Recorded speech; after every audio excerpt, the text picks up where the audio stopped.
Welcome back to another video. Today I want to talk about the builds that I'm running, and specifically the build that I'm running now that we don't have a second legendary yet. It's actually kind of similar as what I am going to run. Um, I'm going to run the Skybreakers with the Venthyr legendary to get the Flame Shock critical strikes to a higher percentage, 50% more with Skybreakers. It's right here. And then the Venthyr legendary to get the Chain Harvest cooldown lower. For now, I am playing with the Primal Lava actuators. I'm still playing as Venthyr, just because I'm used to it.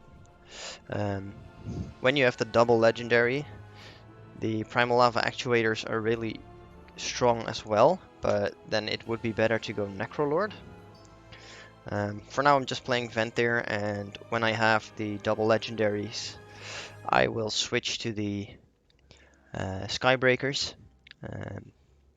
For the Soulbind I'm still running Theotar to get the Soothing Shade, the Wasteland Propriety, and the Party Favors.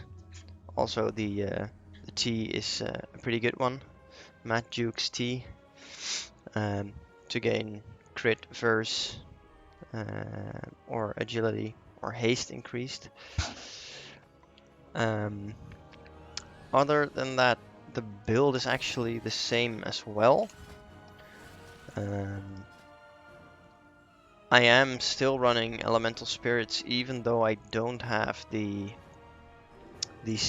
tier sets, because the elemental spirits will be fire, frost or lightning imbued, and if I get the fire wolves, the damage of my flame shock, lava lash and fire nova will be increased. If that happens, when you have a hot hand proc and you play lashing flames, you can get some big damage out of your lava lash and the flame shocks that you apply. So that's why I'm playing that. The damage is kind of similar as what I'm running before in 9.1.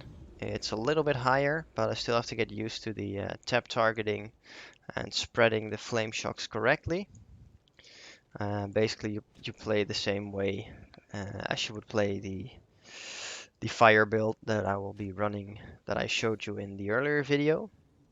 So you apply your flame shock, you spread it, and then basically tap target for lava lash and keep your fire nova on cooldown and use your wolves as soon as you can. So there we go. And then tap target to spread it.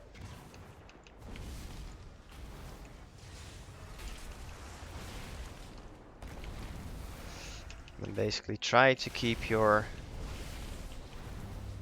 flame shock on everything and also keep your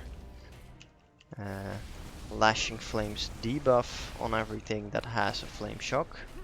You won't have 100% uptime on that, but you can get pretty close. And the higher your haste is, the lower your cooldown is of your lava lash, so that would help out a bit. My haste isn't too high, so I don't have the perfect gear, but I can work pretty good with it.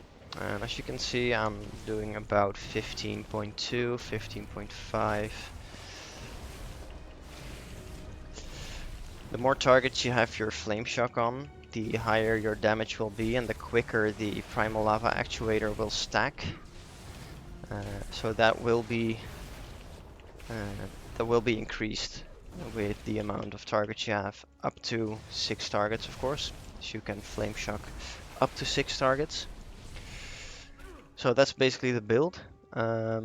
Normally with the primal lava actuators you would like to run mastery as your second stat instead of the crit that I'm going for now. I'm focusing on crit mainly because with Skybreakers it's better to have crit. Because the Skybreakers will give me 50% increased critical strike chance on flame shocks. The higher my crit is, the faster my chain harvest will get off cooldown. But that's only when I have the second legendary. So that's the build that I'm running. I have done some mythics, not too much. I have done a few, and I ran this build. It worked out pretty good, even in single target.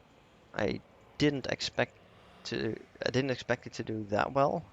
Um, I got a bit lower damage than when I was running my Doom Winds in the last patch, but it actually did get pretty close. But my AoE damage was a lot more consistent, so that was actually really good. And I wonder how I will do with the double legendary. I might even go double legendary primal lava actuators just to test it out for a few weeks and then to see what happens. The other thing I wanted to talk about was the update on the weekly vault that you can open. From next week, next reset in Americas, that will be on the Tuesdays. For Europe, it will be the Wednesday. Specifically, the raid vault was adjusted by a lot. As you can see now, it's with 3 raid bosses, 6, and 9 bosses that you will get a reward. It will get changed to 2, 5, and 8. So that's really nice. The raid will open, and once it does, there will only be 8 bosses available in the first few weeks. So if you manage to kill everything, you will actually have 3 choices for the loot instead of 2 which you would get otherwise. So that's really nice. For Mythic Plus and PvP, they also got altered a little bit. Mythic Plus was 1, 4, and then 10. For PvP, it's 1250 honor in rated PvP, 2500 and 6250. For the Mythic Plus one, it will be reduced from 10 to 8, so 2 less. It's actually 20% less dungeons for the third reward, which is really nice. And for PvP, it's from 6250 down to 5500 honor in rated PvP. To be honest, I don't know how quick you can get it. I don't PvP a lot, and I don't do rated PvP that much. I never got this one. I sometimes had this one, but as I don't focus on PvP, I don't know how fast it's going. But all in all, I think it's a pretty good upgrade. You can get the third reward a bit quicker. So yeah, that's basically the news that I have. I'm pretty excited for it. Excited to see how far we can come in the first week of raiding and see if we can manage to get the third reward with 8 bosses down. That's it for this video. Thanks for watching. If you want to see more, don't forget to like and subscribe. If you want to see anything, have any questions, just let me know in the comments, and I will see you all in the next one.